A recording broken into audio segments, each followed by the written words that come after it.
E aí, tudo bem? Aqui é a Jen trazendo mais um vídeo para o canal. No vídeo de hoje, a gente vai falar um pouquinho sobre apego. Então, se você tem interesse em saber sobre este assunto, assiste o vídeo até o final e vamos nessa!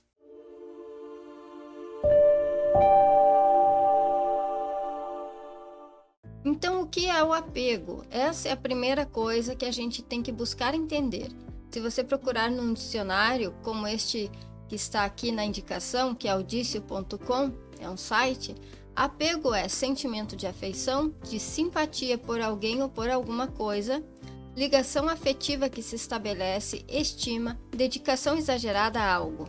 Portanto, é uma ligação emocional profunda e duradoura que os seres humanos estabelecem uns com os outros ou com aquilo com o que eles interagem. Sobre a teoria do apego, foi desenvolvida principalmente pelo psicólogo John Bowlby, com contribuições significativas de Mary Ainsworth. É uma abordagem psicológica que se concentra no estudo da forma como os seres humanos estabelecem e mantêm vínculos emocionais, especialmente nas relações interpessoais, com destaque para as relações entre pais e filhos. Além das relações familiares, a teoria do apego também pode ser aplicada em outras esferas, como relações românticas, amizades e até mesmo a conexões com objetos, animais de estimação e ideias. Ainsworth desenvolveu a ideia dos padrões de apego ao observar o comportamento de crianças em situações específicas, como a situação estranha. Esses padrões incluem apego seguro, apego ansioso ambivalente, apego evitativo e apego desorganizado. E como é que são esses padrões? O apego seguro é aquele em que as crianças se sentem confortáveis em explorar quando o cuidador está presente, buscando apoio quando necessário. O apego ansioso ambivalente é aquele em que as crianças mostram ansiedade sobre a disponibilidade do cuidador, alternando entre buscar a proximidade e resistir à exploração. O apego evitativo é aquele em que as crianças evitam proximidade emocional devido a cuidados inconsistentes. E o apego desorganizado é caracterizado por comportamentos contraditórios e confusos, refletindo a falta de uma estratégia clara para lidar com a presença do cuidador. Agora nós estamos trocando de assunto. Falamos sobre o apego que a gente desenvolve lá na infância com os nossos pais, com as pessoas que cuidam da gente. E agora a gente vai passar para um outro nível, que tem relação a um livro chamado Os 5 Níveis de Apego. O apego não se limita à infância e persiste na vida adulta, influenciando relacionamentos com pessoas, objetos e ideias. O autor Dom Miguel Ruiz Júnior descreve 5 níveis de apego em seu livro Os 5 Níveis de Apego.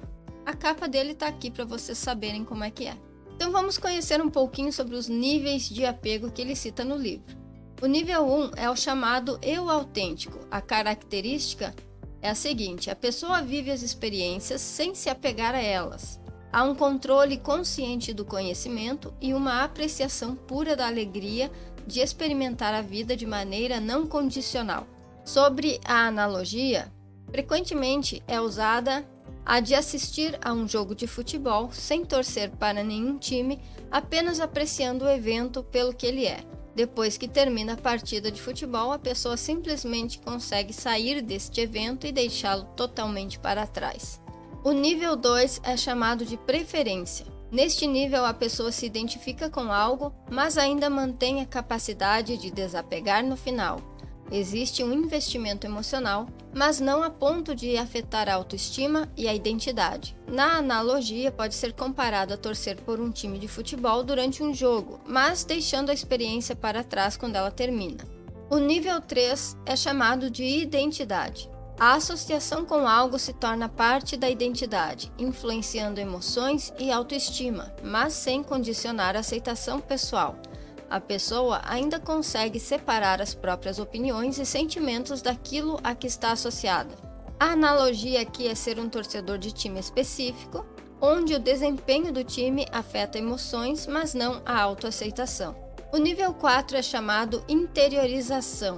A associação com algo afeta profundamente a identidade, moldando a personalidade e influenciando relacionamentos. O indivíduo pode incorporar totalmente a experiência à sua própria visão de si mesmo. Pode ser comparado a um torcedor que se sente pessoalmente afetado pelas vitórias e derrotas do seu time, chegando a reprovar jogadores e criar desculpas para as derrotas. O nível 5 é chamado de fanatismo. Neste nível, há uma adoração extrema e uma fusão completa da identidade com a experiência ou crença. O fanatismo atinge um ponto em que a pessoa exige que os outros compartilhem da mesma devoção, e as relações pessoais podem ser condicionadas pela adesão a essa crença. Pode ser comparado a ser um torcedor fanático que vê a vitória de seu time como uma melhoria pessoal, chegando ao ponto de deserdar familiares que torcem para o time adversário. Então vocês puderam perceber aí através desses 5 níveis de apego, a gente vai de um nível em que a gente não se apega de forma nenhuma e vai crescendo isso até um nível de fanatismo que realmente se torna complicado. Falando um pouquinho de astrologia.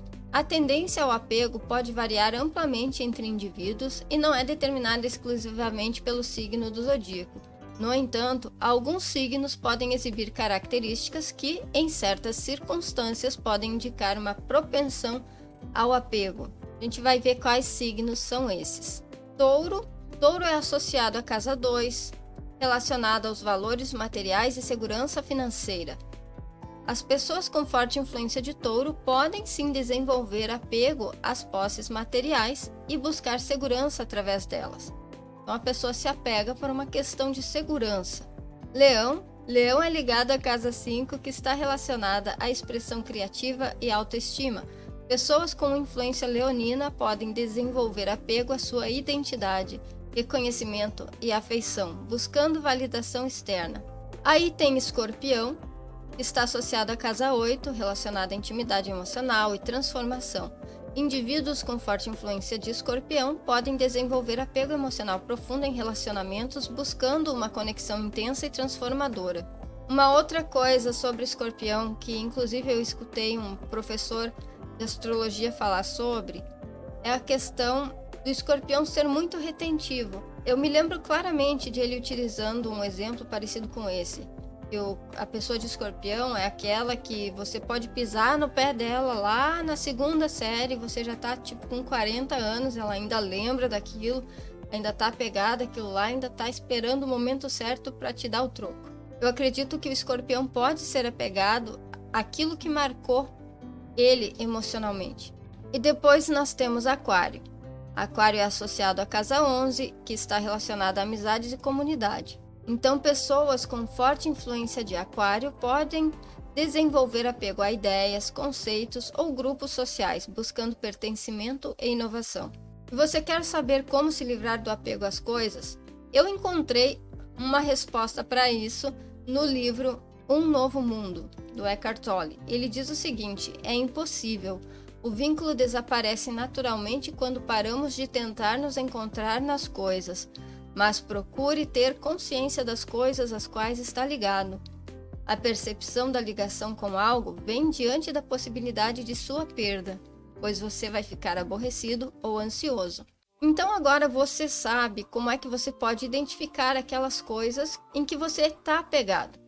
Porque, como a gente sabe, tudo aqui é transitório. Em algum momento a gente vai deixar tudo isso para trás. E as coisas passam pela nossa vida, as pessoas passam, a gente compra coisas, depois essas coisas estragam, a gente precisa trocar e coisa e tal. Então eu muito recomendo que você faça uma análise para tentar buscar quais são os seus apegos e saber por que você se apega a isso, ok? Eu espero que você tenha gostado deste vídeo. Deixa seu like, se inscreve no canal, compartilha e até o próximo vídeo.